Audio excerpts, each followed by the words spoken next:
Bom dia a todos, tudo bem? Meu nome é Renata Ceribelli, eu sou jornalista, trabalho no programa Fantástico e primeiramente quero dizer que é um prazer imenso estar aqui, é a terceira vez que eu participo do Menos 30 Fest e eu saio daqui sempre com uma sensação que vocês vão sair também de ter aprendido alguma coisa, né? É um festival maravilhoso porque sempre mexe muito com a gente. E a gente vai abrir essa 7ª edição do Menos Fest. Bom, primeiramente, para quem é a primeira vez, o Menos Fest é o Festival de Empreendedorismo e Inovação, promovido pela Responsabilidade Social da Globo, com o objetivo de estimular o protagonismo do jovem. Essa é uma pauta, essa é uma causa que a Globo abraça, com o objetivo de ajudar o jovem a pensar no futuro. E quando a gente fala em futuro, né, a gente sempre vem na mente a palavra tecnologia. Só que esse ano a gente quer fazer uma provocação. A gente resolveu abrir o festival pensando assim, ao invés de colocar no centro do debate os avanços tecnológicos, a gente vai levar nós mesmos, nós humanos. Tá? E a gente vai convidar pessoas muito interessantes agora para fazer essa reflexão com a gente. Queria chamar no palco o Alexandre Pelais. Alexandre, por favor.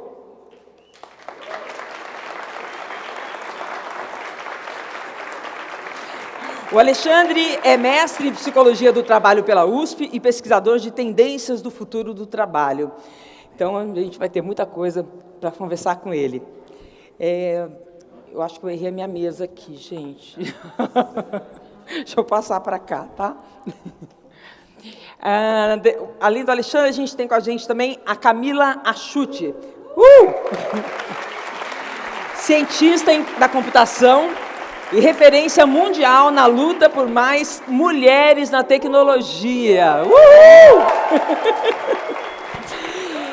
E o Matheus Solano, nosso querido ator e ativista ambiental. Bem-vindo, Matheus! Bom, o Matheus é a voz do projeto Geração do Amanhã, uma plataforma de reflexão sobre o futuro do nosso planeta. Mais uma vez, muito obrigada pela presença de vocês. E antes de começarmos, eu quero dizer o seguinte, aqui vocês da plateia podem e devem participar da nossa conversa. É só entrar no link que está no telão, tá? Escrever a sua pergunta, ou então, olha que bacana, você pode curtir a pergunta do coleguinha, eu vou ficar de olho aqui no meu tablet, no meu celular, espero dar conta de tanta tecnologia, e aí as perguntas mais curtidas a gente vai levar para os nossos convidados. Bom, gente, obrigada, o papo vai ser muito bom. E eu queria começar pedindo que cada um de vocês falasse um pouco do desenvolvimento do trabalho, né? O trabalho que vocês desenvolvem. Eu começaria com o Alexandre, que o Alexandre fundou uma consultoria com o objetivo de desenvolver relações de trabalho mais humanizadas, né? É para acabar com aquela frase, manda quem pode, obedece quem tem juízo. Eu sou dessa geração. Gente, bom dia, é um prazer estar aqui com vocês. Obrigado pela presença de vocês num sábado de sol, virem aqui para colocar a cabeça para ferver. Um prazer estar aqui dividindo o painel com vocês. É isso mesmo, meu nome é Alexandre Pelais, pode chamar de Ale, pode chamar de Pelais.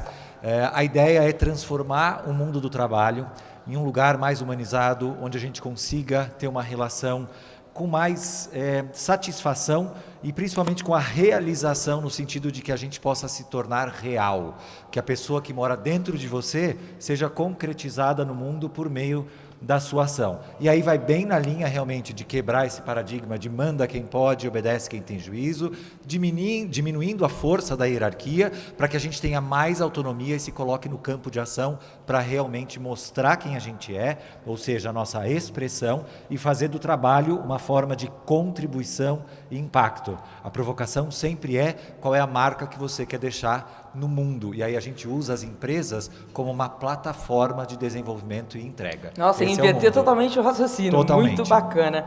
Bom, Camila, conta pra gente sobre a sua luta para incluir cada vez mais as mulheres no mundo da tecnologia, e também o seu projeto de ensinar jovens do país inteiro a criarem aplicativos. Que interessante, hein?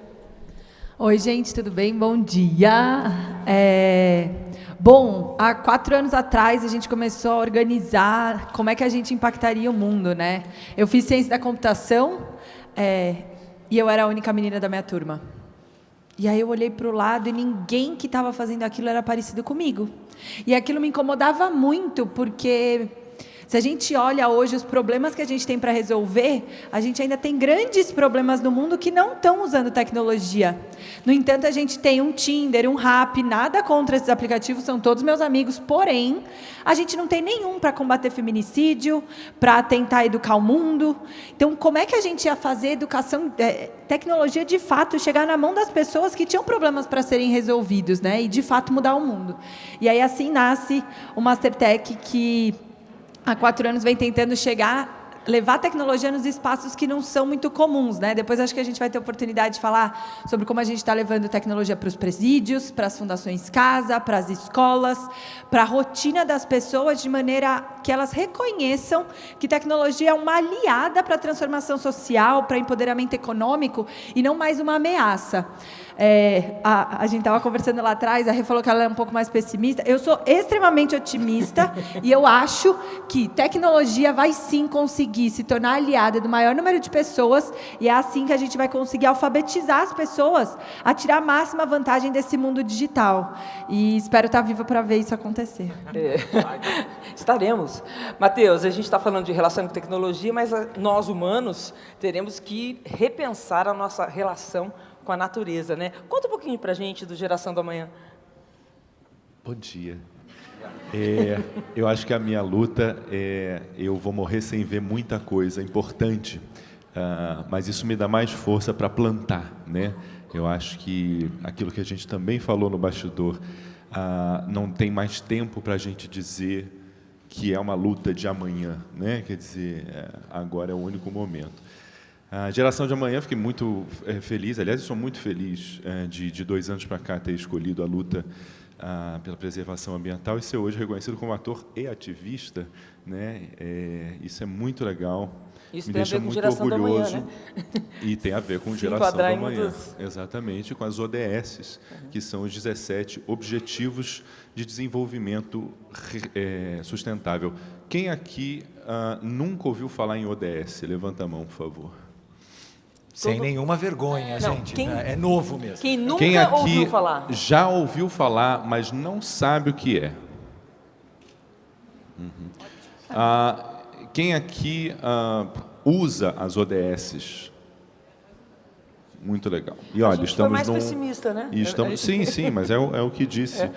Estamos num lugar de pessoas interessadas no assunto também, né? Imagina se não estivéssemos, né? As ODS são esse ponto de encontro da prioridade de cada um, né? São 17 Objetivos de Desenvolvimento Sustentável que a ONU criou, objetivos para serem cumpridos até 2030.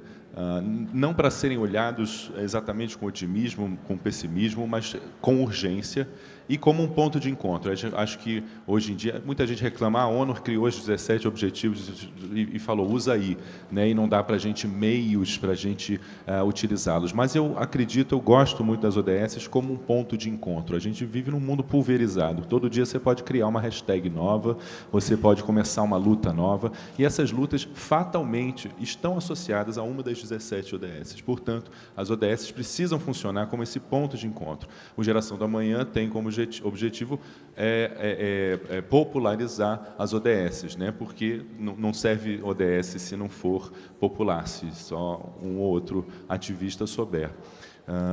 É isso, e esse vem sendo o meu grande desafio, sensibilizar e despertar a consciência das pessoas para o enorme problema ambiental, que para mim é a questão das questões. Bom, daqui a pouco a gente vai rodar um vídeo explicando mais detalhadamente a Geração do Amanhã. Eu quero começar agora o nosso bate-papo lançando uma pergunta bem filosófica. O que nos faz humanos no meio de tanta tecnologia, no momento que a gente muitas vezes já se sente dominado por ela, né? Até onde a gente interage, até onde a gente passa a ser dominado, e onde a gente se encontra nisso, enquanto humanos? Eu acho que o caminhar que a gente tem na história da humanidade nos traz hoje a ter um pouco mais de clareza dificuldade, porque quanto mais você conhece, mais você tem que lidar com aquele conhecimento. Às vezes a gente diz que a ignorância é uma bênção.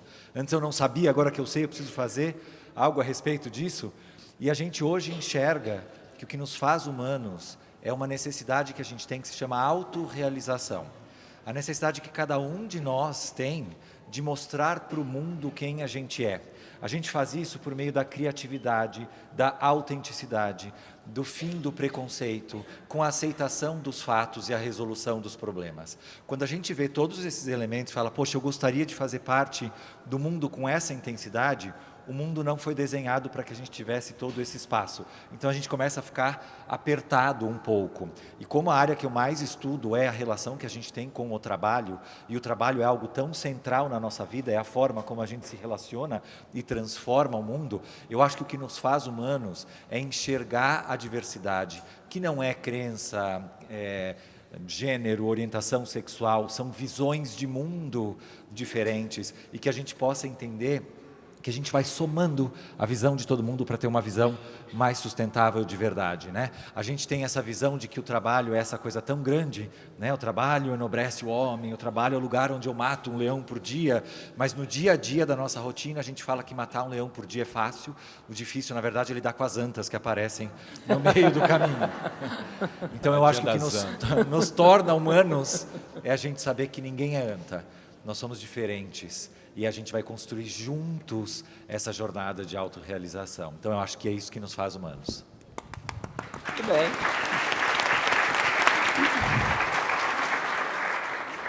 Eu vou para um lado mais exatas, pessoal. Me permitam nesse sábado ensolarado, tá? Vou usar os meus 10 anos de estudo de computação, tá? Para explicar um negocinho para vocês. Tem um negócio que se chama algoritmo, que a gente tem usado à torta e à direita, né? Ah, e o algoritmo me deu esse resultado, o Waze, o algoritmo do Waze que me mandou por aqui. E algoritmo nada mais é, pessoal, do que um monte de instrução estática que não muda, que, dado um conjunto de dados que eu passo para ele, ele me dá uma resposta. Uma resposta. Por isso que a gente fala que o computador é binário. Então, para mim, a grande diferença dos humanos para as máquinas é que a gente imagina. A gente não precisa ser binário. E é aí que é lindo a diversidade, porque a gente pode imaginar. Tem um filósofo, ganhou o prêmio Nobel, inclusive, o Marcelo Gleiser, que ele fala sobre a ilha do conhecimento. Só o humano tem ilha do conhecimento. Se a gente entende que tudo que é terra firme é o que a gente conhece, mas sendo humano, toda vez que a gente põe uma pedrinha nova nessa ilha, a gente aumenta a costa da ignorância, e isso é maravilhoso, porque eu estou abrindo um conjunto de perguntas novo, é isso que me faz humano, porque o computador não consegue fazer isso. Ele não pode pedir mais dados, ele não pode, ele é estático. Eu sei, mas a gente não pode também obedecer cegamente ao algoritmo. Exato. Eu tenho muito medo disso. Não, e é por isso, Renata, que a gente tem que reconhecer que é isso que diferencia a gente dele, é senso crítico, é imaginar, é conseguir medir quais são as consequências, é não precisar necessariamente tomar aquela decisão porque é certo, porque às vezes os dados dão uma resposta para a gente, né, que não é a melhor decisão, porque ele é binário, certo? Então ele vai dar a decisão mais provável, mas eu não quero ser o mais provável, eu quero ser o desejável, e é esse desejar, é essa imaginação que para mim nos torna humano. Ou seja, a gente pensa, a gente pode mudar esse pensamento, pode mudar. A gente imagina. Eu gosto de usar a palavra imaginar, porque ela deixa o processo um pouco mais lúdico, né? Porque eu pensar, a cognição, ela é bem exata. A neurociência, ela é bem exata. O imaginar que não é. Quando você vai lá e você deita, você fecha o olho, você consegue se colocar num lugar, você consegue quase sentir aquilo que... Abstrair. Isso é o que nos faz humano, para mim. Também. Fiquei aqui pensando, eu acho que o que nos faz humanos é a noção de que vamos morrer, né? Só nós sabemos disso. E aí nós temos duas estradas que podemos tomar. A estrada que estamos tomando, que é criar inúmeras ilusões, inúmeras formas de distrair dessa certeza da gente. Ou a gente pode entrar em contato com isso, um fato de que a gente vai morrer e de que a vida, até onde a gente pode experienciar, é uma só, e que, portanto, é um enorme milagre estamos aqui. E que cada segundo é para ser vivido, na minha opinião, para melhorar isso daqui, não só para os meus, para os nossos genes, Mas para mim mesmo, né, que eu vou virar alimento, vou virar árvore, depois quem sabe o que eu vou virar depois, né? E já que a gente está falando que vamos virar depois, né, alguns cientistas acreditam que nós, humanos, a gente já interferiu tanto na natureza que a gente acabou criando um novo período de tempo geológico, né, que seria o antropoceno, né? O impacto do homem na natureza já seria irreversível. Aí eu pergunto, quais seriam, então, as implicações disso, né, para o futuro da humanidade? Eu acho que é irreversível mesmo. É irreversível do conceito que a gente imagina que é reverter e voltar ao que era. Nunca será o que era. A gente vai transformar e a gente vai conseguir. Eu sou super otimista, estou contigo aqui. Eu acho que a gente vai resolver a porra toda. A gente vai resolver todos os problemas que a gente está vendo. A gente vai inventar as paradas aí, está tudo ótimo. A ciência genética está maravilhosa. A gente vai resolver. Mas eu acho que a gente não volta para onde estava. Mas é perigoso também esse pensamento, né? Então, é aí que eu ia chegar. Eu acho que o nosso grande perigoso. Desafio é ético. É saber qual é o limite da intervenção humana no mundo que a gente enxerga. Então, quando a gente começa a falar agora de missões para outros planetas, são coisas muito loucas e muito distantes do nosso dia a dia e que dão muito poder para o ser humano. Então, acho que a gente tem que ter muita cautela. Quando você escolhe, por exemplo, ouvi há poucas semanas a experiência de que um casal cego havia decidido que eles iam fazer uma combinação genética para garantir que o filho nascesse cego. Nossa.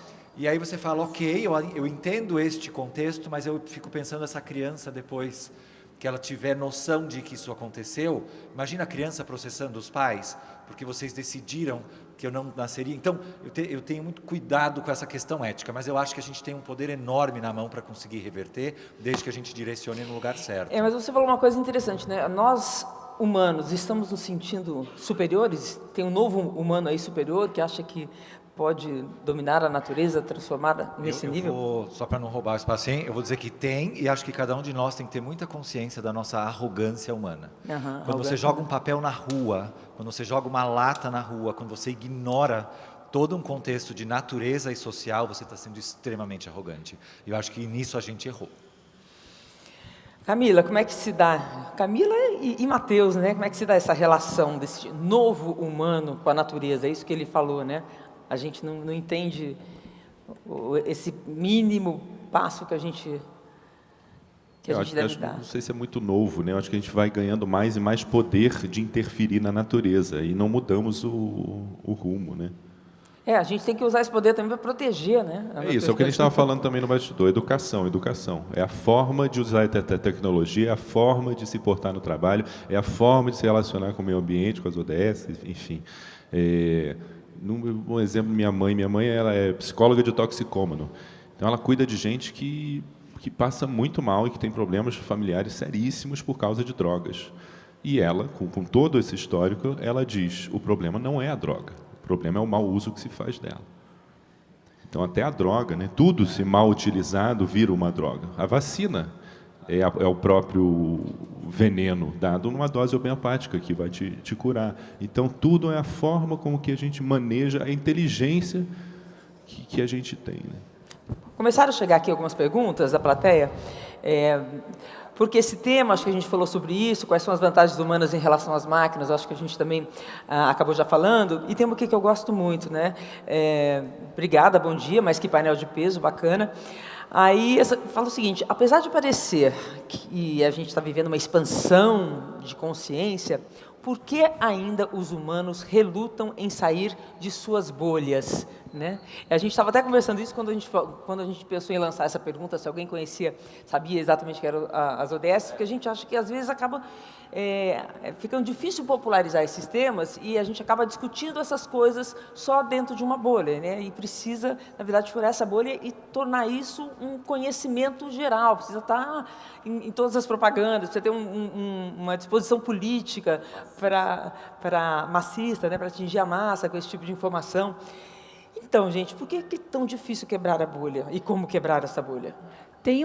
Nós somos uma bolha aqui?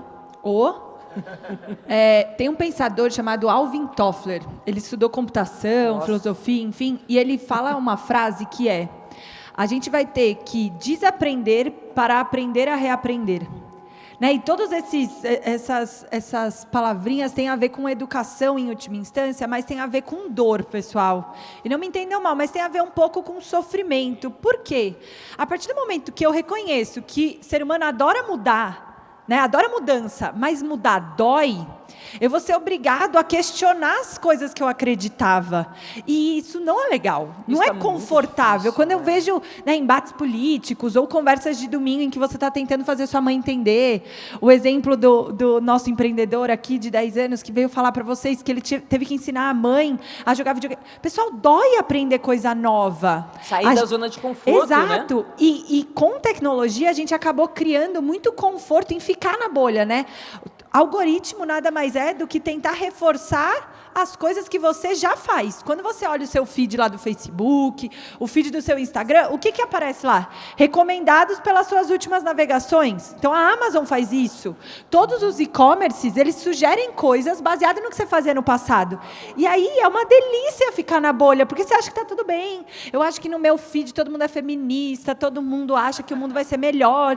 E aí, você acha que aquilo tudo é verdade. E aí, quando você sai, seu primeiro embate é muito dolorido, porque parece que você bate de cara num muro. Você fala, não, peraí, você não pensa assim? Como pode? Você recebe uma agressividade de Exato. volta, né? Então, eu acho que os algoritmos, de novo, de alguma maneira, a gente não reconhecendo que aquilo é só um compilado de coisas sugeridas com base no que a gente já navegou e que isso é muito perigoso, passa por um analfabetismo digital, né? A gente tem usado essa palavra para dar um senso de urgência, mas no fundo, quando você não sabe reconhecer o impacto que isso vai ter na sua vida, você está sendo analfabeto. E dói um pouco, né? Ai, analfabeto, que horror, eu estudei tanto, sei ler. Mas eu acho que é tão difícil furar a bolha porque a gente é analfabeto digital dentro de uma sociedade da informação. E essa dificuldade de quebrar a bolha, então, Matheus, acho que também nos leva a, num futuro muito próximo, a reaprender os novos empregos que surgem no mercado de trabalho, que não existirão mais. Né? E a gente não sabe nem quais serão os próximos, só para a gente linkar com o tema, fica muito, muito complicado. Quebrar a bolha é uma questão, né? Sair da bolha é uma questão. Eu complementaria só uma coisinha que a Camila falou, porque eu acho que além de a gente ter isso aí que está claríssimo, o ser humano tem alguns mecanismos de defesa. Então, quando está muito complicado você entender alguma coisa, você bloqueia. É como se falasse assim, não, isso aqui na verdade não vai ser assim, isso aqui vai passar, isso não é a realidade. Você entra meio que numa negação, né? A gente tem esse mecanismo físico. Então, se vocês procurarem, por exemplo, no YouTube, tem alguns vídeos de um brinquedo americano que se chama Slingshot, que na hora que ele vai, a pessoa desmaia um monte de vezes, e ela não percebe que ela desmaiou várias vezes, são pequenos apagões que ela tem, porque está difícil digerir o que está acontecendo. A gente tem esses apagões psicológicos e emocionais, quando a gente enxerga as novas relações. E eu gosto muito de usar um exemplo da minha avó. Ela faleceu há alguns meses, e eu tinha uma relação ótima com ela, e ela tinha um apagão que era maravilhoso. Eu tenho um grande amigo meu que ela era apaixonada, e ela queria muito que ele casasse com a minha irmã. Então ela falava assim, Ale, mas ele é tão legal, né? Eu falei, vó, ele é o máximo. Mas por que ele não vai namorar com a Deia? Eu vou porque ele é gay. Ela falava, mas vai... E ela olhava para mim e falava assim, mas vai passar. Então é algo tão difícil que para ela, por favor, não vou nem entrar nesse conversa aí, tá tudo bem. Então às vezes é difícil essa negação, né? E a gente tem um livro muito bom de um cara chamado Kahneman, que é um psicólogo, que chama Pensando Rápido e Devagar. Não sei se alguém já leu. E ele fala que, por definição, o cérebro humano ele é preguiçoso e ele tem alguns vieses cognitivos. Então, é custoso para o nosso organismo raciocinar. Então, toda vez que eu puder ir para o senso comum, eu vou escapar por essa via mais fácil. Tem uma imagem que é um esquiador, né? Que quando o cérebro tem caminhos que a gente repete, são padrões, né? Então, o esquiador, quando ele vai na neve fofa, ele abre um caminho.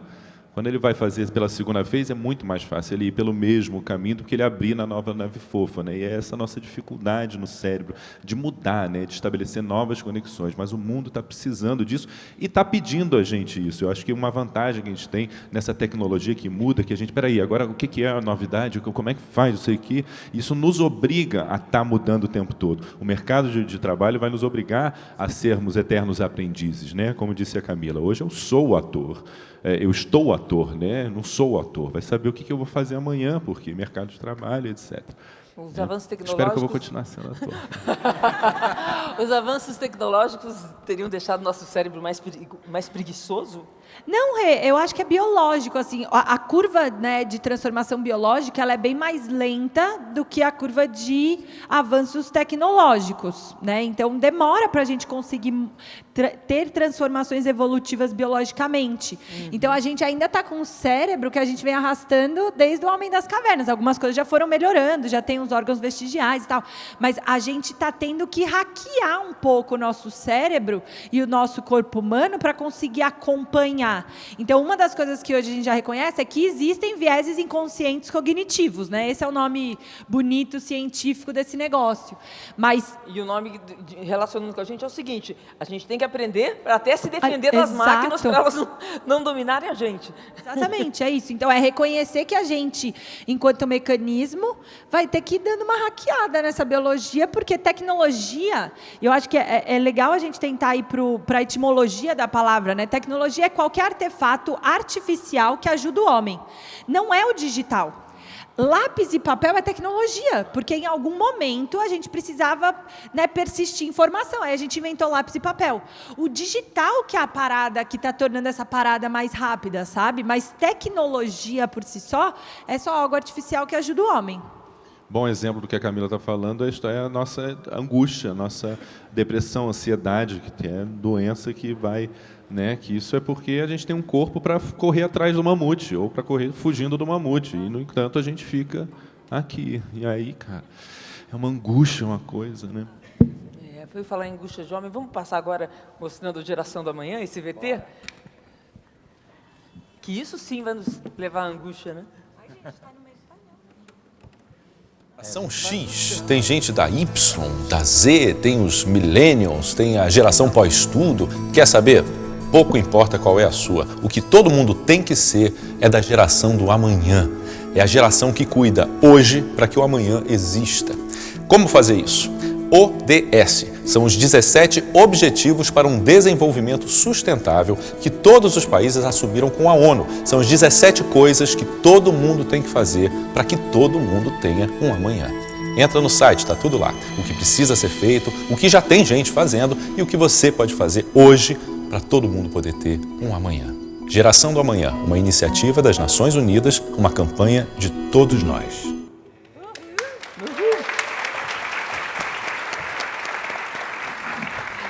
Eu quero saber o seguinte... Passaram um rímel no meu cabelo, né? E é a tecnologia. Topic também, um pozinho aqui. Vamos lá, Matheus, eu quero saber agora se vocês têm de cabeça as 17 ODS. Me ajuda qualquer coisa, vamos lá. Todo mundo falou que Número conhece. 1, erradicação da pobreza. Número 2, erradicação da fome. Número 3, saúde e bem-estar. Número 4, educação de qualidade. Número 5, igualdade de gênero. Número 6, saneamento e água potável. Número 7 é o trabalho, né? Não, energia limpa e acessível. Número 8, trabalho digno, né, e crescimento econômico. Número 9, indústria, inovação e infraestrutura. Número 10, redução das desigualdades. Número 11, cidades e comunidades sustentáveis. Número 12, produção e consumo responsáveis. Número 13,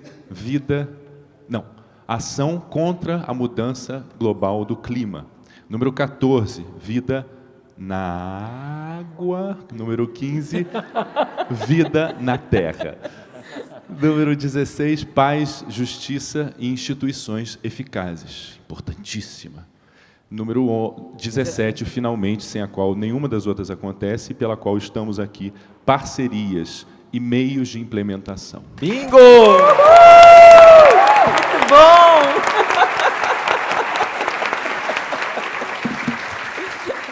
Matheus, agora explica pra gente, né? Quer mais, Renato? Eu decorei as 17, deixa eu ir embora. Não, agora você vai ter que Fala, contar Bel. pra gente. Os objetivos pretendem ser alcançados até 2030. Isso foi um programa da organização... Da ONU, Da ONU. assinada por 194 países, inclusive o Brasil, né? E muito pouco é feito, acho, por parte de governo e das empresas, né? Mas, como eu disse, né, e a minha função é essa, chamar a atenção de nós, do cidadão. Porque eu não conheço nenhum governo que mude sem que o eleitor o pressione para tal. E não conheço nenhuma empresa que vá mudar se o consumidor não mudar a sua necessidade de hábito. Então, a responsabilidade está com a gente. E o brasileiro é muito acostumado a apontar para o outro, quando, na verdade, tem 3 dedinhos apontando para ele mesmo. Então, a minha função é essa função chata, como um cara tão amado pelos personagens que eu faço, puxar um pouco o pé das pessoas e falar, e o que você tem feito, né, para ser a mudança que você quer no mundo? Né? E na hora que a gente fala disso, num ambiente como esse, por exemplo, a ideia é que cada um entre mesmo no site, conheça e espalhe, né? É isso que a gente precisa, né? Popularizar cada um. Eu ouço muito mais parabéns pela minha atitude do que eu mudei a minha atitude por causa da sua, né? Mas eu mudei a minha atitude por causa da sua. Hoje eu dei um exemplo Fofo. para você, que eu vim com o meu copinho dobrável dentro da mala, porque eu encontrei com ele há algum tempo no Rio de Janeiro, numa ação em que a gente discutia também as ODS, e eu falei, pô, não me custa levar esse copo. Eu certamente hoje teria tomado uns 4 copos de água num plástico que iria para o lixo e que, se fosse 100% reciclável e destinado corretamente, seria menos horrível, mas a gente sabe que não vai. Então isso aqui fez diferença e você me ajudou com o seu gesto me incentivando. Então, obrigado. Muito bem. Dá força para continuar, né? Claro. E acho que tem uma percepção da gente reconhecer as pequenas oportunidades de mudança, né? Às vezes a gente olha para as ODSs e a gente acha que tem que fazer uma revolução. Meu Deus, eu tenho que montar uma empresa. Né? A gente vê, ai, não, mudou de vida. Aí não sei. Eu acho que começa muito pequenininho, a gente tentando reconhecer como é que a gente pode implantar na nossa vida um passinho rumo aos ODS, que faltam só 10 anos, hein? Eu não gosto muito, bom, aí eu posso estar sendo... não está falando em nome das ODS, mas eu não gosto do prazo, porque eu acho que fica o prazo acaba puxando a gente a falar, a gente não vai conseguir isso em 10 anos. Não vai dar tempo até lá, não. Entendeu? É horrível, e não, é um incentivo, incentivo, né? É um movimento, né? É uma direção. É um movimento, é uma educação, né? Eu uma tenho mudança de pensamento, né? Eu tenho 2 hashtags. Uma que virou um grupo meu de WhatsApp, que há 2 anos funciona muito bem, com ativistas ambientais e artistas ligados na causa, da onde saem mutirões, vidas a Brasília, conversa com o governador, uma coisa bacana, chama Mudar para Preservar. E a outra hashtag que eu uso, que tem a ver com o que a Camila estava falando, é Um Gesto Muda. Um gesto muda. Um gesto muda, porque esse gesto vai reverberar em volta e vai reverberar dentro de você. E daqui a pouco o copinho plástico, desculpa, mas eu não tomo mais. Não tomo mais mesmo, recuso. Água filtrada, não sei o que. O que faz eu lutar pelo saneamento, porque a água filtrada da gente é uma merda. E assim vai, né? É uma onda do bem, uma bola de neve do bem. Camila, você está muito diretamente ligada ao ODS 4. Quer repetir? Educação de qualidade. 4 e 5. Eu brinco que elas vêm do lado e por um tecnologia. motivo. E 5, igualdade de gênero. Elas estão juntas por um motivo, pessoal. Então, a gente queria que você nos falasse isso, sobre a tua luta no empoderamento feminino, né? Você tem um exemplo bem bacana de ensinar programação dentro de um presídio feminino. Sim. A gente reconhecendo, quando eu me vi sozinha sendo a única menina da turma, de alguma maneira aquilo me chocou um pouco e foi gatilho para minha vida toda, assim. Eu não conseguia ocupar aquele espaço sem levar uma mudança, né, para onde eu ia, por onde eu passava. E aí a gente começou a organizar grandes imersões para ensinar programação e ensinar as pessoas a pensar digital. Assim nasce o Mastertech, fazendo essas grandes formações. E a gente leva, né, igualdade de gênero como algo que permeia todos os nossos cursos. Então, a gente faz políticas afirmativas, entendendo que se a gente tem 57% do planeta sendo mulher, por que na minha turma não tem 57% de meninas? Sou um pouco estranho. Então, a gente força a barra, às vezes, para conseguir ter 57%, porque, senão, a gente está criando mais desigualdade e aí não me interessa. Isso então, vem do preconceito que as pessoas têm de que mulher não é boa em exatas. Ixi, é uma história enorme. A primeira, eu nem vou entrar, eu sendo otimista como sou, vou contar a parte boa da história, que é, a gente esquece, pessoal, que tecnologia digital nasceu num período entre guerras, onde o padrão estava lutando, matando, morrendo, lá estava na guerra. Quem que sobrou não lutando? Homossexuais e mulheres. O governo investiu tudo, não porque era feminista, era porque quem tinha sobrado mesmo, mas quem criou a base da tecnologia digital foi a diversidade. Quando a gente olha para o pai da computação moderna, era homossexual, foi morto por... Enfim, nem vou entrar nesse ponto. Mas o governo começou a injetar hormônio no cara para tentar reverter a situação, né? Porque vai mudar. Então, quando a gente lembra a história da computação digital, da tecnologia digital, ela nasceu da diversidade. E para mim é muito maluco que quando isso começou a ser economicamente rentável, o homem branco, europeu e americano tomou isso para ele. Então, grande parte da minha luta passa por a gente levar a tecnologia para esses espaços, para a gente começar a resolver os problemas que não estão sendo resolvidos. O rap é ótimo, o Tinder é mara. Mas a gente precisa começar a aplicar tecnologia para os problemas que de fato importam a gente resolver, e não para, ai, não posso sair de casa, estou com pressinha, ai, tem um problema de socialização, ai, meu Deus.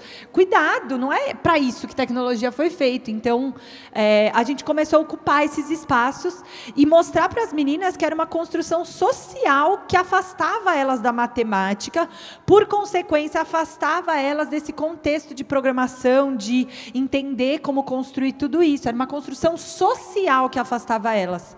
E aí eu li um livro do Drauzio Varela chamado Prisioneiras. A gente já tinha vários programas sociais. E aí esse livro chegou na minha vida e eu falei, eita, lascou. Descobri um problema. Eu sou assim. Eu descubro um negócio e aí eu fico meio maluca até eu conseguir fazer alguma coisa para resolver aquele problema. E aí li o livro e estava escrito na primeira frase que a desigualdade de gênero atrás das grades era muito pior. E aí fui começar a estudar e grande parte dos crimes eram cometidos por falta... para tentar aumentar a renda. Então, essa mulher, ela sobrava sozinha na família, numa situação de vulnerabilidade, e ela acabava cometendo crimes para aumentar a renda dela, e não por agressividade, não por outros motivos. E aí eu falei assim, cara, então eu tenho um negócio que pode fazer ela conseguir trabalhar de casa e ganhar dinheiro. Eu preciso ensinar essa mulherada a programar. E aí batemos na porta de 10 mil secretários, até alguém deixar eu entrar com um computador no presídio, certo? E eu queria ensinar a programação web para elas, e não tinha internet. A gente criou toda uma estrutura para elas poderem fazer os e-commerces delas, porque grande parte delas já era empreendedora, então não era um problema eu ter que ensinar elas a empreender. Todas elas vinham de um cenário em que elas iam fazer coxinha para vender, em que elas vendiam um monte de coisas, enfim. Todas elas tinham uma relação com o trabalho muito mais significativa do que a minha, até. A mulher trabalha desde o início. Né? Exatamente. E aí foi só um empurrãozinho, assim. A história toda ela é longa, a gente ficou quase um mês entrando e saindo com o computador. Imaginem, eu tirei um sabático para trabalhar, eu tirei um sabático da empresa para poder me dedicar para o projeto. Eu fui lá dar aula, e para mim mudou minha vida, assim, drasticamente, porque eu vi duas coisas que eu só tinha lido nos livros. A primeira é a ONU fala que quando a gente educa uma mulher, a gente educa mais 5 pessoas por tabela. Então, se um governo fosse inteligente, ele devia investir na educação de meninas. Porque elas, em geral, são as transmissoras e as educadoras. E foi exatamente isso que aconteceu. Quando elas descobriram que elas podiam programar, e foram as alunas mais dedicadas que eu já tive na minha vida, elas começaram a falar para os filhos, para os sobrinhos, para as irmãs, para as tias. A gente recebeu quase todos o círculo primário ali delas na nossa escola depois, para aprender a programar, porque elas reconheceram que elas tinham adquirido um poder e elas queriam dividir com todo mundo. Então, eu senti na pele que se a gente educar nossas mulheres, a gente ganha aí uma velocidade enorme de resolução de problemas sociais. E o segundo era sobre empoderamento real, quando eu reconhecia que eu podia aprender a aprender. Essas mulheres, muitas delas, e eu conto sempre a história da dona Sebastiana, 75 anos, já estava o processo dela não foi julgado, e ela estava lá esperando libertação, e ela tinha sido presa. Enfim, a história é longa, mas ela tinha sido presa porque ela sublocou o forro dela. E aí pegaram, enfim. foi para a cadeia e ela falou assim, eu nunca mexi muito no computador, eu sou uma senhora, será que eu podia vir? E aí eu lembro que a gente se olhou no olho e eu falei assim, olha, dona Sebastiana, o máximo que vai acontecer é você descobrir uma coisa que você não curtiu, mas a gente vai descobrir isso juntas, vamos lá pro rolê, a gente vê o que faz. E ela chegou, e ela era a disparada mais dedicada. Fez o e-commerce dela, depois eu conto, aqui na câmera eu não sei se eu posso contar, mas ela tinha um sex shop, pessoal. E ela vendia produtos eróticos na comunidade dela, e ela fez o e-commerce dela, e na formatura, depois do curso, ela falou a frase mais bonita que eu já ouvi, obviamente acho que é o que vai me mover para o resto da vida, que foi, eu descobri, Camila, que eu era maior do que só o meu bairro. Eu descobri que com tecnologia eu podia chegar no mundo. E que a minha grande habilidade era fazer curadoria desses produtos. E não necessariamente distribuir. Eu sou muito maior do que só a minha comunidade. E eu acho que essa é a segunda coisa que esse projeto me ensinou, que quando a gente entende que a gente é muito maior do que só o nosso círculo, o nosso umbigo, e que o digital e que a tecnologia é para isso, a gente aumenta as nossas perspectivas.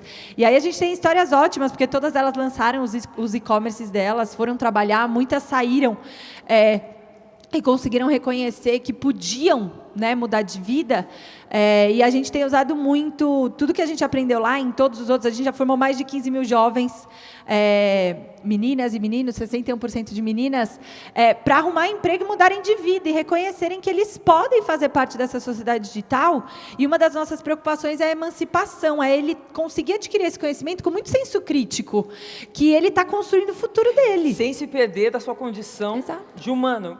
Exatamente. Eu falo isso porque chegou uma pergunta agora na plateia bem interessante também, que é como equacionar o desejo de humanização tão urgente por parte das pessoas e a necessidade de geração de resultados que é inerente ao mundo do empreendedorismo.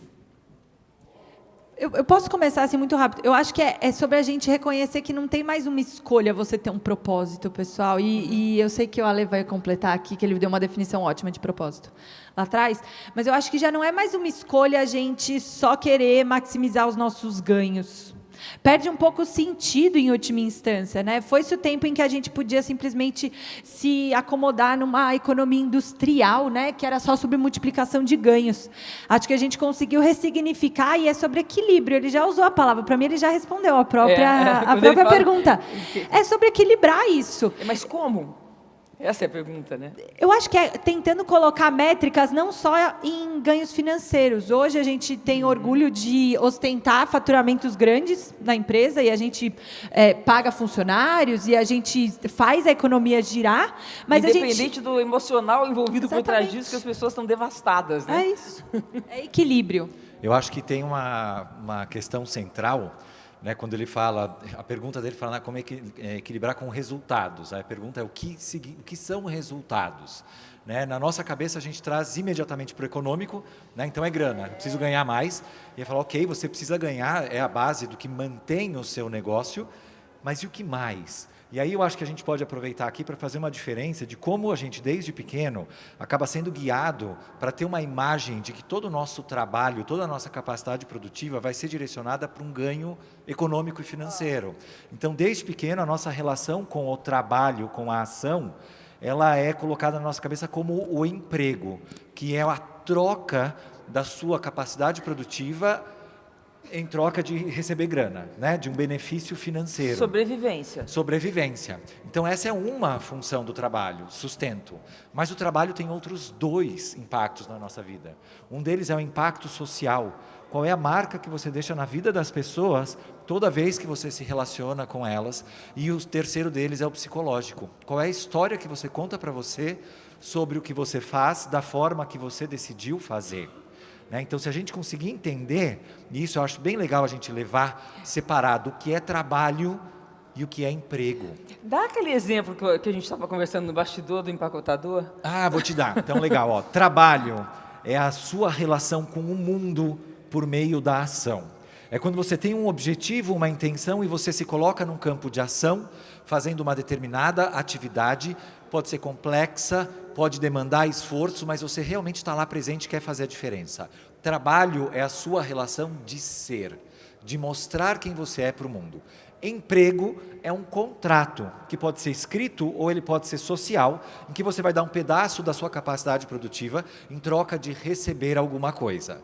Nosso primeiro emprego acontece com os nossos pais.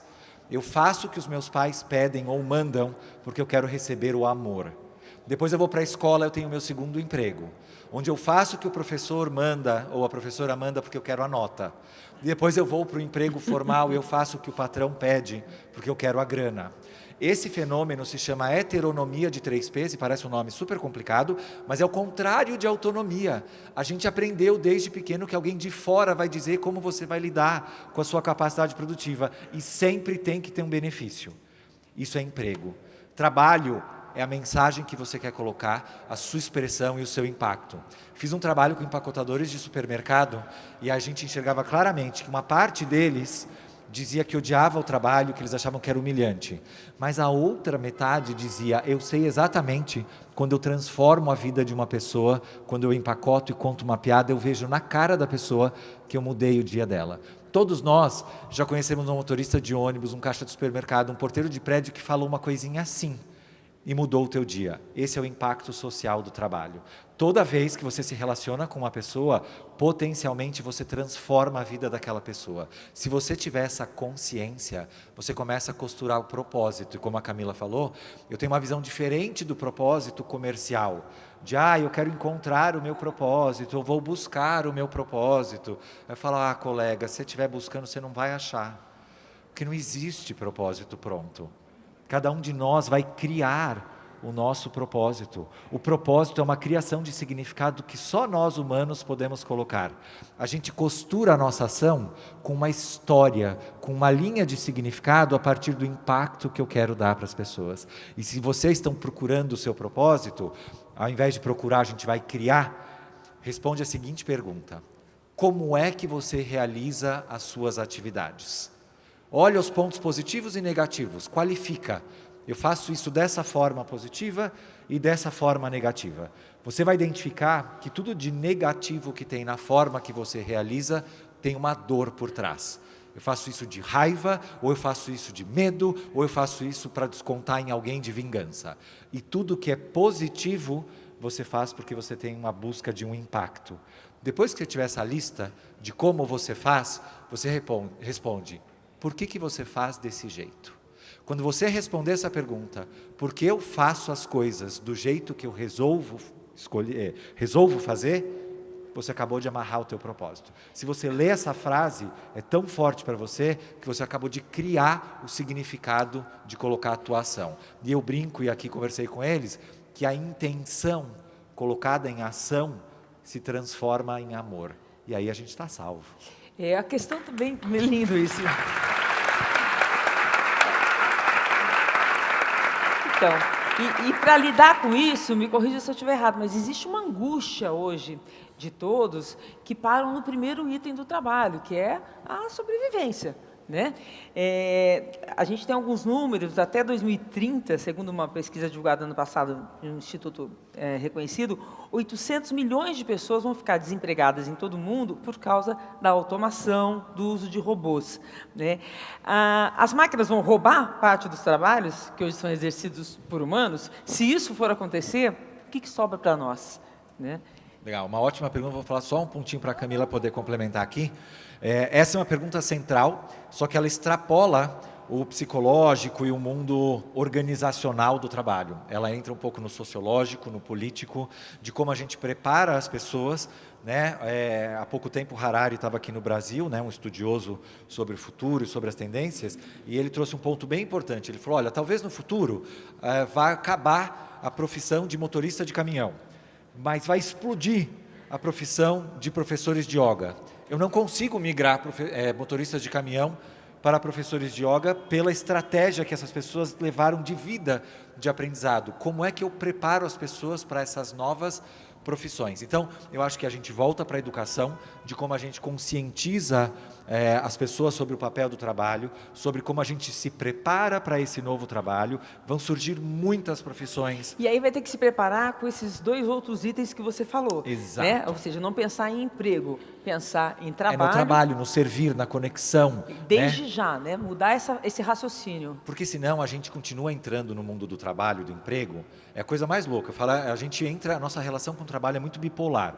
A gente começa a trabalhar pensando no dia que vai aposentar. Você fala, sério? Você está começando agora porque o único foco é o financeiro.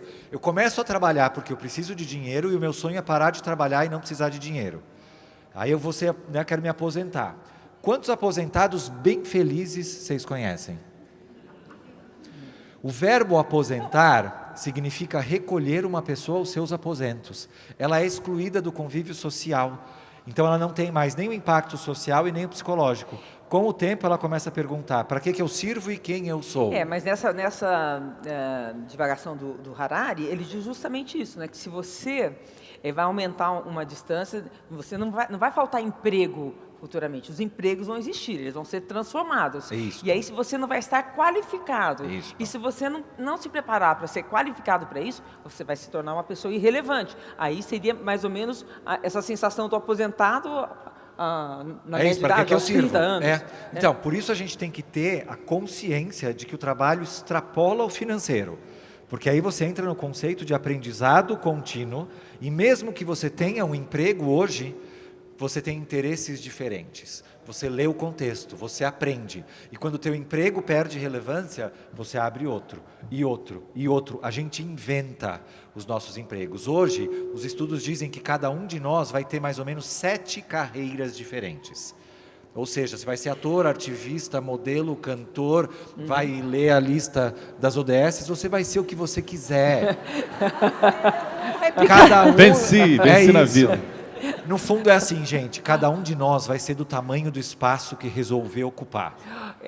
Tem 2 perguntas aqui da mesma pessoa, da Maíra Santiago, que ela nos joga, ela nos provoca, levando para o outro lado, né? Que é assim, mas qual seria o porquê dos empresários de abrir mão dos resultados econômicos em favor da humanização? O que traria esse movimento inverso? E aí tem uma segunda pergunta também dela. Essa distinção entre trabalho e emprego é perfeita sobre o prisma do trabalhador, que a gente está discutindo aqui. Mas o empresário, será que ele está preocupado em fomentar o ser, né, estimular o humano e o sentir? Eu vou responder que é assim, tá preocupado, mas não é porque ele é consciente.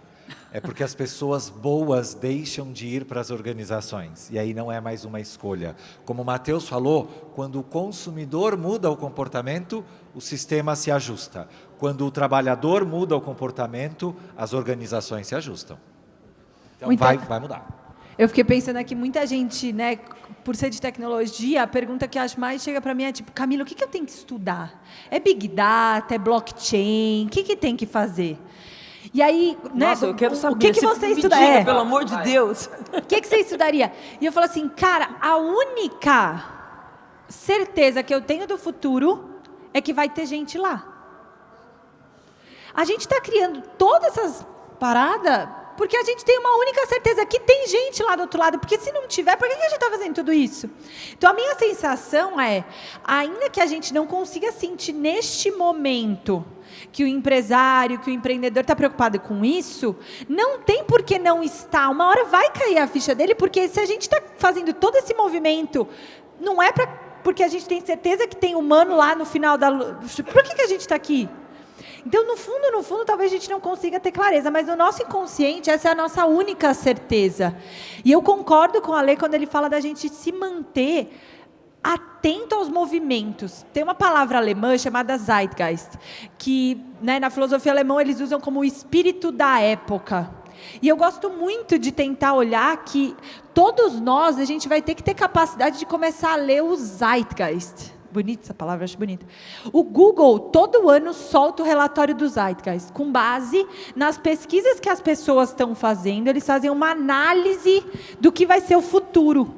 Porque o futuro ele é criado pelo hoje, pessoal. Então, eu posso muito bem olhar essas pesquisas e tentar, com base nela, inferir né? É um processo de indução, é matemática no final.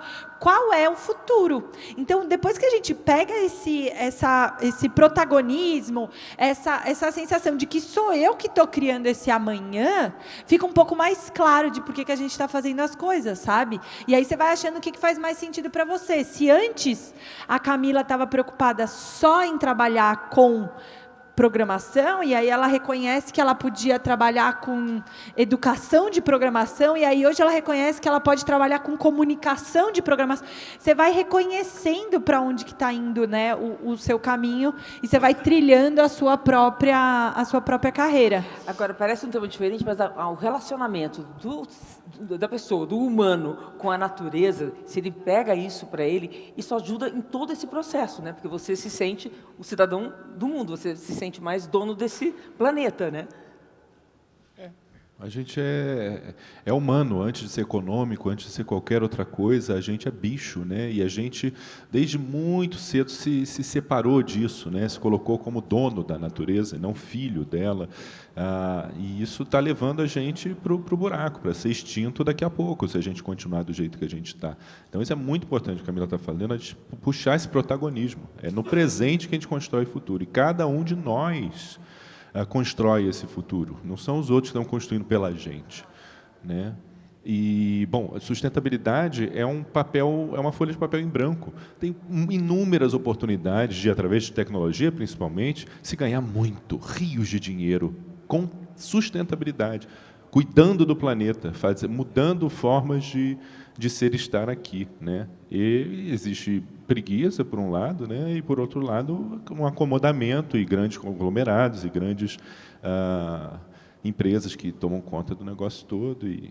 Mas, então, o consumidor é que tem que mudar e tem que pedir coisas diferentes. Tem uma aceleradora que chama Artemisia, que ela tem um slogan que eu acho muito bom, que é: entre ganhar dinheiro e fazer o bem, fique com os dois. A gente tem que achar, a gente acabou separando, né, que eu não podia fazer. Então, cara, vamos escolher os dois, vamos achar esse meio do caminho e poder fazer o bem e ganhar dinheiro e movimentar a economia e entender como é que a gente torna isso sustentável, né? Em tecnologia, a gente usa muito o termo sustentabilidade no sentido de tornar as coisas longevas, né? Conseguir criar um sistema que se autossustente, exatamente. Como é que a gente cria esse sistema que a roda gira?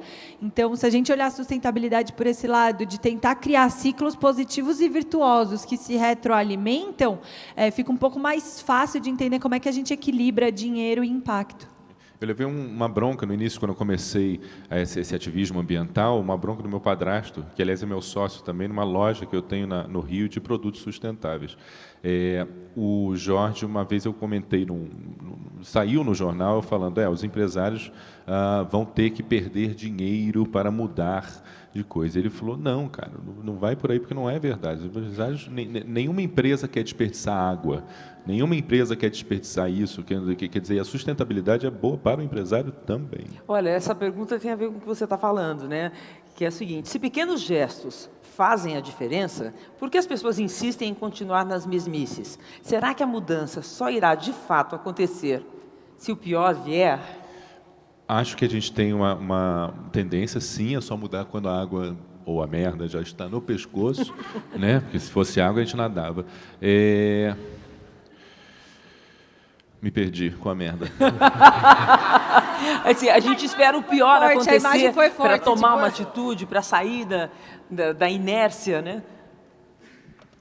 Eu acho que tem vou te interromper só o que você estava pensando, quando a gente estuda um pouco sobre a motivação humana, né, o que leva o ser humano a agir, a gente vai ouvir algumas teorias das mais simples, né? Talvez a mais conhecida por todos nós seja a tal pirâmide de Maslow, que diz que as pessoas têm necessidades fisiológicas. Então, primeiro eu vou agir porque eu estou com fome, ou sono, ou sede. Depois eu quero ter segurança, depois eu quero ter amor, depois eu quero ter estima. E a gente aprendeu como se fosse sempre uma escalada, sabe? Eu preciso resolver uma antes de acordar para outra. E primeiro, está errado, não é assim. Na verdade, nós temos múltiplas necessidades. Se a gente tiver consciência dessas necessidades, eu acho que a gente se coloca mais no campo de ação. Mas como a gente ficou passivo, esperando que alguém nos contasse o que a gente ia fazer, hoje a gente entende qual é o problema, mas a gente está esperando um comando. Eu acho que o principal do ser humano é a gente estar esperando alguém na televisão dizer, gente, deu merda mesmo, podem começar. E aí a gente começa. E a gente está tentando dizer, já deu, já pode começar de verdade. A gente não está dizendo isso na televisão? É isso, então, pois é. Então, acho que é isso, é essa compreensão de que ninguém vai aparecer dando uma receita de como consertar. Cada um de nós vai decidir qual é essa receita. E tem que começar agora. Então, a consciência, para mim, é o gatilho principal.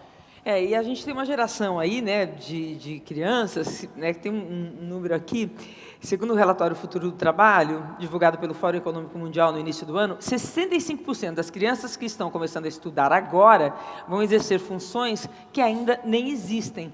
Então, a gente está vindo uma geração, então, que nós vamos ter oportunidade de, ela sabendo disso, que já vai pensar o trabalho, a forma de emprego versus trabalho, com essa nova consciência.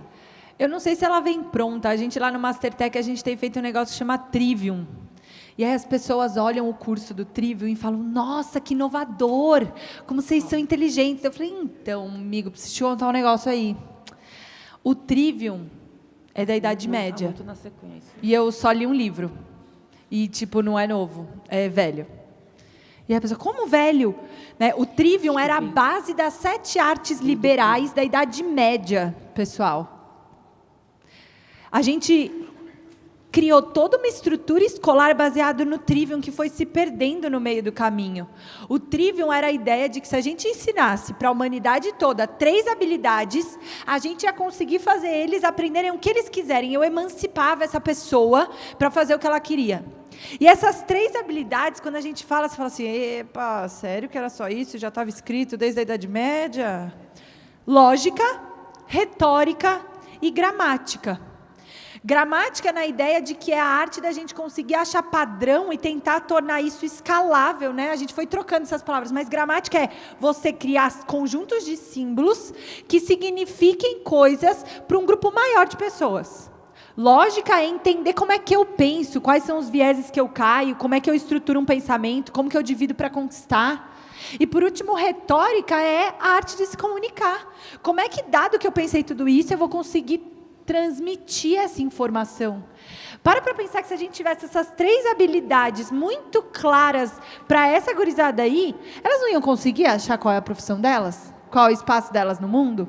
O problema é que a gente acabou pendurando 1 milhão de coisas e esqueceu do essencial, que é ensinar as pessoas a pensar, ensinar as pessoas a se comunicar e ensinar elas a, de alguma maneira, não trabalharem sozinhas, né? Criar artefatos para conseguir trabalhar em grupo. Eu acrescentaria também não ter medo do novo, né? Porque a gente fala muito do futuro, das novas gerações. Que é isso, gente? Quem está trabalhando hoje está tendo que se reinventar toda hora também, porque é outro mundo, é outro raciocínio de trabalho. Então, é agora, né? Tem uma metáfora que diz que o mundo onde a gente vivia, era uma rede de balanço. Então você sentava, ficava lá olhando as coisas passarem. E hoje o mundo mudou muito rápido e virou uma esteira, né, de caminhar. E se você parar, você vai ser derrubado. Então você precisa continuar caminhando. E aí a provocação para a gente é, vocês estão caminhando?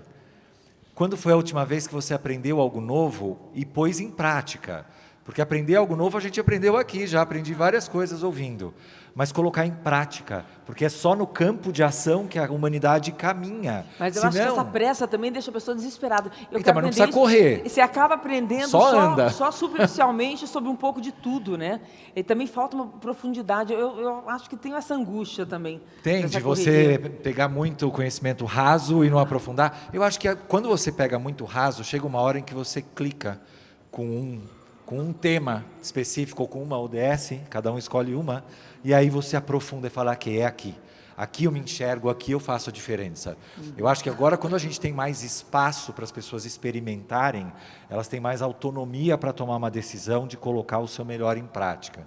Não, e agora a gente tem a informação do mundo organizada, né, pessoal? Então a gente não pode mais alegar que não sabia onde procurar, não sei. Se você quiser, Você consegue chegar numa pessoa que sabe mais do que você consegue chegar num artigo, né? A gente brinca que... Mas também tem uma sensação de que você é obrigado a saber tudo, né? Não, mas eu acho que se a gente ensinar as pessoas a curar conhecimento, a gente já tem um salto enorme, né? Porque se antes eu tinha que ir lá na Barça e eu usava uma referência só para fazer um trabalho, e eu lembro que eu ainda sou de uma geração, né? Tô chegando perto dos 30 anos, que eu ainda ganhei a Barça dos meus avós, ainda tinha a Barça. Você não tem idade para ter Barça, não, tinha.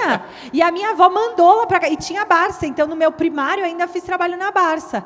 E aí, quando você olhava, você tinha uma fonte. Agora, você dá um Google numa palavra-chave e vem 180 mil resultados. A nossa capacidade é conseguir olhar aquilo e delimitar o que serve para mim, o que não serve. Mas eu não posso mais alegar que é inacessível. Era tão mais fácil ser jornalista, eu tinha tanto mais tempo, mas eu sou jornalista antes do Google. Né? Então eu podia pesquisar, podia entrar. Isso é desesperador, a exigência de rapidez, você tem que saber de Renata, tudo. deixa eu só fazer Você fez 2 perguntas, né? De como às vezes tem essa ânsia de ter que andar rápido e de que tem que saber tudo.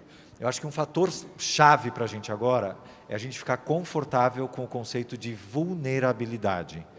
Né? A história que a gente teve, principalmente de trabalho, empreendedorismo, de resultado, fez com que a gente criasse máscaras que nos obrigavam a parecer que a gente sabia tudo, que a gente estava sempre saudável, que a gente era dono da porra toda, que está tudo resolvido.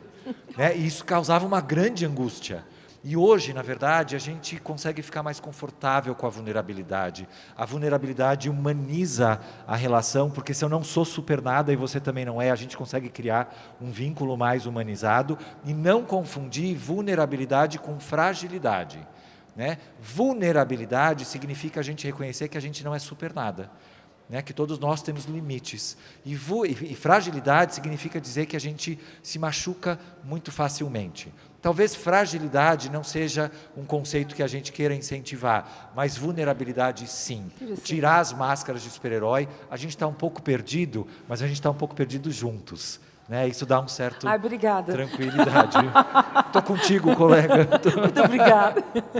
Bom, gente, começando a encaminhar para o final, né, eu queria levar a nossa discussão para tecnologia e tempo. Né? Até então, sempre nos disseram que a tecnologia nos traria mais tempo. Eu fui enganada completamente disso. Não, quanto mais a gente coloca a tecnologia na nossa vida, menos tempo a gente tem. Vai sobrar tempo? Eu sou otimista, eu acho que vai sobrar tempo, mas é uma decisão bastante individual. Né? O limite que a gente cria hoje, que a gente enxerga entre profissão e pessoa, é muito próximo. A gente tem um chefe no bolso o tempo inteiro, seja para fazer trabalho ou para nos distrair, porque se você notar várias vezes o que você utiliza, o teu celular, é quase uma fuga da realidade, e aí tem essa sensação de que você não está usando o tempo.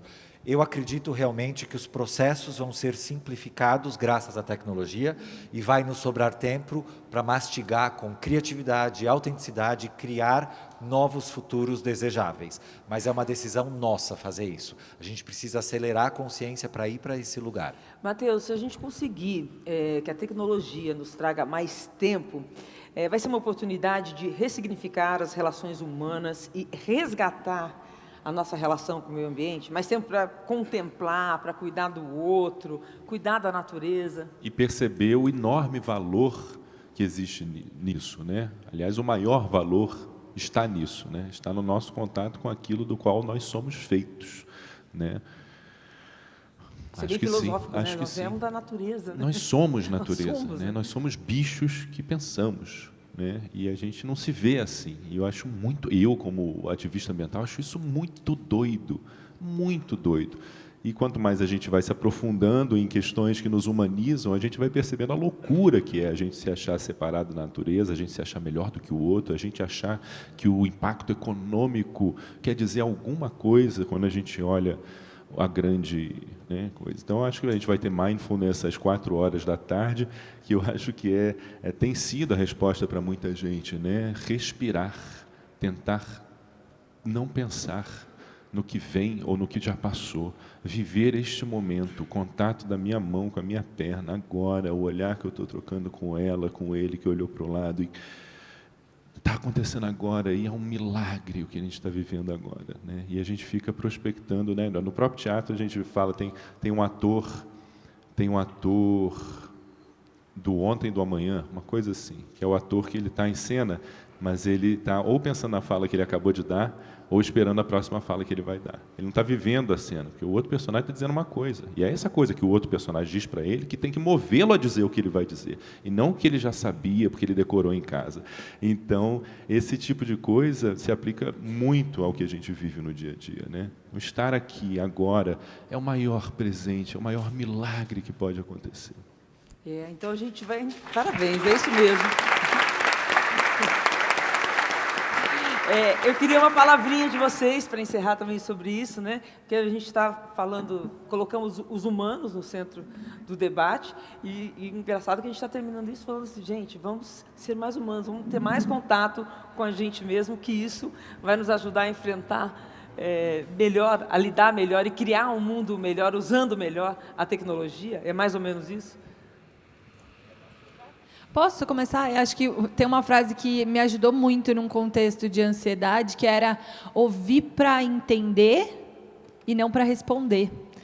Por muito tempo a gente cobre quando a gente começa a virar empreendedor ou a gente começa a Camila é líder em luta de mulheres na tecnologia. Você começa a se colocar num lugar ou te colocam num lugar onde você sempre precisa escutar para responder, como se você conseguisse responder tudo.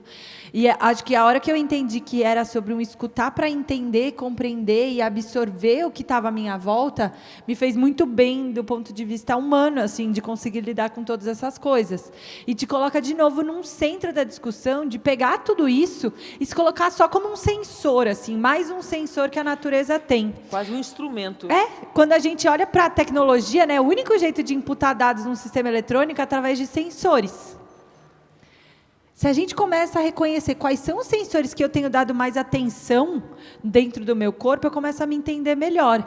Então, acho que a gente se colocar nessa posição de primeiro entender quais são os sensores que eu tenho tido mais dificuldade de usar ou que eu tenho usado mais.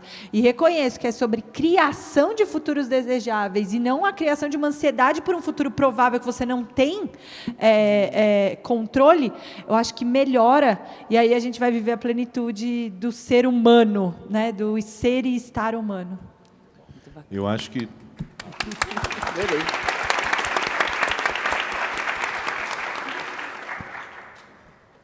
Vai você. Não precisa falar. Não, eu acho que é o primeiro passo para a gente ser humano, né? Ser humanos, ser... Não sei, a gente está muito individualista, né? Eu acho que a gente precisa dar o primeiro passo para fora da nossa bolha. Sigam pessoas que vocês não concordam. Reatem a amizade com pessoas que vocês não desfizeram a amizade porque pensam diferente. A gente está agindo como a gente acha que o outro, que é malvado, está agindo. Entende? Muitas vezes a gente acaba encarnando aquilo que a gente mais combate, aquilo que a gente mais... né? E lembrar sempre que quando a gente vê o erro do outro, a gente, na verdade, está incomodado com alguma coisa que a gente tem dentro da gente. Apontar mais o dedo para a gente, não com culpa, mas com responsabilidade. Né? Todos nós somos responsáveis pelo mundo que agora aqui está. Né? Tá bom, né? Maravilhoso. Bom, eu queria deixar só uma mensagem final para vocês, agradecendo muito de novo a presença, o interesse de vocês estarem aqui, que está muito conectado com o que a gente fala dessa intenção de a gente aprender e se desenvolver. Eu queria que vocês levassem a provocação e a reflexão de que o trabalho, não estou falando do emprego, o trabalho, você mostrar quem você é para o mundo por meio da ação, é uma forma de amor. Na verdade, ele só se torna concreto quando a sua intenção se converte em ação. Às vezes, a gente acha que precisa de uma permissão ou de ordem para entrar nesse campo de ação. Está dada a permissão e a ordem. Se não tiver ninguém fazendo, vai lá e faz. Simples. Tá?